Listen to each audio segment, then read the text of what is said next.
there are two ways of organizing economic activity.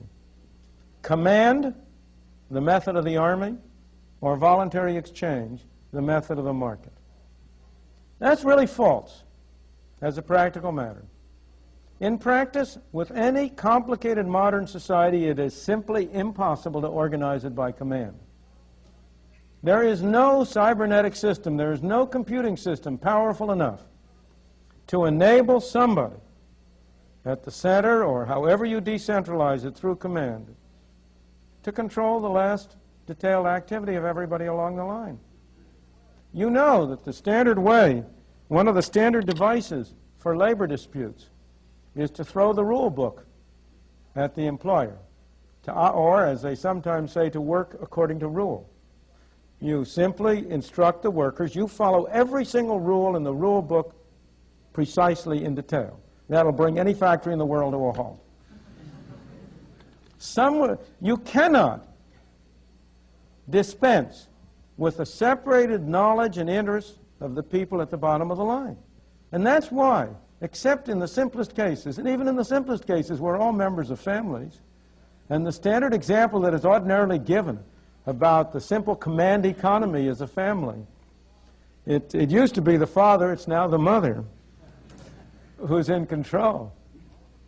But if all of us have been in families, and you know you really can't organize a family by command.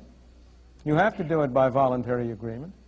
I don't know how many of you have read Heydrich Smith's splendid book on the Russians.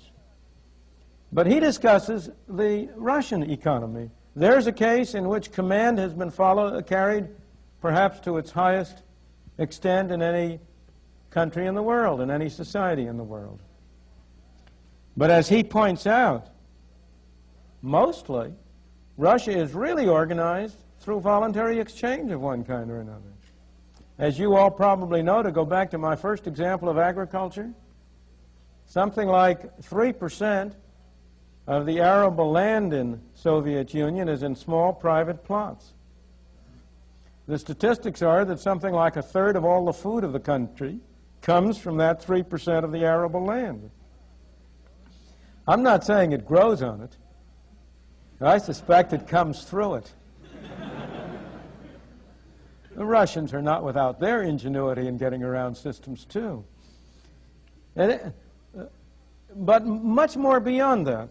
Smith points out that if something goes wrong with your electric light fixture, the last thing you'll do in the world is to call the government organization for the repair and maintenance of light bulbs. You will instead find a moonlighting fella who will come around in the evening and for a private side payment fix your electricity. Otherwise, you'll be without electricity for, well, an indefinite length of time. There is a flourishing voluntary exchange economy, but even more than that, within the factories, within the governmental arrangements, all the way down the line, you have to rely on people using their own initiative. So that, in fact, there is only one way in which any complicated society can be organized. But there is an enormous difference between a system in which that is permitted to be the dominant way and a system in which that way has to overcome the distorting influences of the commands. What you have in every society is fundamentally the use of voluntary exchange at the bottom. But if it is accompanied by an excess of attempted command, the combination of the two is tyranny and misery. The command produces a tyranny. And the most that voluntary exchange fighting against those commands can do is to prevent the misery from being absolute. It at least relieves the misery a little and allows the system to operate. Let me close by emphasizing that I've been discussing the role of the market in a free exchange, the role of freedom, economic freedom, and its connection with political, human, religious freedom.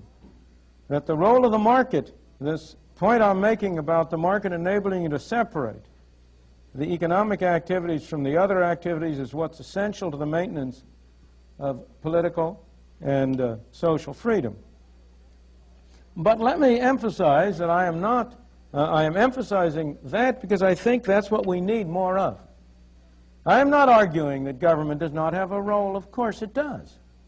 I am not an anarchist, but I am persuaded that the problem of our society today is too much government, not too little.